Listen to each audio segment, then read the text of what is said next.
자, 첫 번째 뉴스입니다. 이 리모델링, 재건축, 일기 신도시 정비, 대선 이슈로 하고 지금 첫 번째 기사부터 시작하려고 하는데요. 입주 30년 28만 가구 여야 표심 잡기 나서. 자, 지금 바로 일기 신도시 일산부터 시작해가지고 좌측부터 삼본, 평촌, 분당까지 해서 정말 세대수가 어마어마합니다. 일산 6만 9천 가구, 그리고 지금 중동 4만 1천, 그리고 삼본 4만 2천, 평촌 4만 2천, 그리고 분당 9만 7천. 자, 여기에서 나오는 표가 어마어마한 표들로 이쪽이 세력을 갖다가 잡아야 아무래도 대선에서도 좀 더 유리한 행보를 갖다가 걸을 수가 있겠죠. 그러다 보니까 지금 현재 일기 신도시와 관련돼 가지고 여길 갖다가 재정비를 에 대한 필요성, 그리고 이러한 부분이 대통령의 구호로 포함되지 않을 수가 없는 상황이 되어 버렸습니다. 자, 그러므로 인해서 대선 뜨거운 감자된 일기 신도시, 여기에 대해서 윤석열 후보는 지난 6일 용적률 상향을 통한 일기 신도시 10만 가구 공급 방안을 발표했다. 그래서 10만 가구 공급 방안이라는 게 추가 공급 방안이라는 거겠죠. 지금 현재 있는 이 가구 수에 대해서 추가적으로 용적률 상향을 통해 10만 가구를 해당 지역에 추가적으로 공급하겠다라는 이야기로 해석되는 부분이고요. 윤 후보는 재정비란 표현을 썼지만 재정비에 재건축, 재개발 다 포함되니까 재정비란 표현 쓰는 거 문제 없습니다. 용적률 상향은 같은 면적의 땅에 더 많은 집을 짓게 해주겠다는 것이어서 사실상 재건축 활성화를 뜻한다. 용적률 관련 인센티브를 제공해 재건축 아파트 소유주들의 자발적인 개발을 독려하는 방식이 유력하다. 자, 제가 개발은 공공주도가 아니라 민간주도로 진행돼야 된다. 여러 번 말씀드렸던 부분 정확하게 지금 텍스트 반영되어 있고요. 자, 이재명 후보는 아직 일기 신도시 관련 공약을 발표하지 않았지만 노후주거 환경 개선을 열망하는 주민 여론을 잘 알고 있어. 신도시 개발과 관련한 공약이 나올 것으로 전해진다.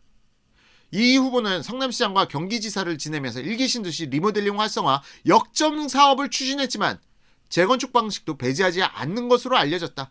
그러니까 일기 신도시 리모델링 활성화, 경기도지사일 때 재건축보다는 리모델링 활성화에 역점을 갖다가 두고 있었다. 자, 중요한 대목이죠. 하지만 재건축 방식도 배제하지는 않고 있다. 이 정도로 볼 수가 있고요. 이 후보 관계자는 재건축이든 리모델링이든 주민들의 선택을 최우선으로 고려할 것이라고 말했다고 합니다. 자, 어쨌든 지금 일기 신도시는 가장 중요한 부분, 용적률 규제 완화 없이는 재건축 불가능하고 말씀드린 지금 기사는 이야기를 하고 있는데요. 저는 여러분들께 여러 번 말씀드려 왔습니다. 지금 일기 신도시, 지금 우리나라의 이 도시 기본 계획 자체가 벌써 4, 50년 전 도시 기본 계획입니다.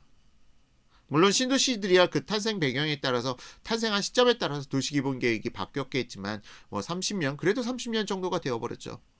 자, 그런데 이런 도시 기본 계획 자체를 갖다가 3, 40년, 50년 계속 유지하는 정권은 전 세계에서 유례를 찾아보기 힘들어요. 계속 도시는 변화되어 가는 것입니다.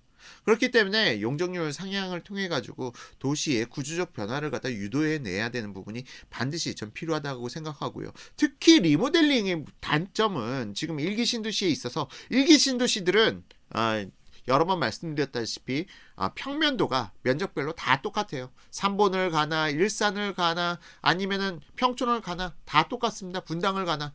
자, 그런 부분들이 왜 그렇게 만들어졌냐. 일기 신도시 공장에서 찍어내듯 막 찍어내다 보니까 일단 평면도 좋지 못하고, 가장 커다란 문제, 우리가 성냥갑 아파트라고 해가지고 딱 아파트, 일자형 아파트들이 계속 연달아서 지어져 있는 형태들, 이러한 형태들이 과거 4, 50년 전의 형태들이라는 거죠.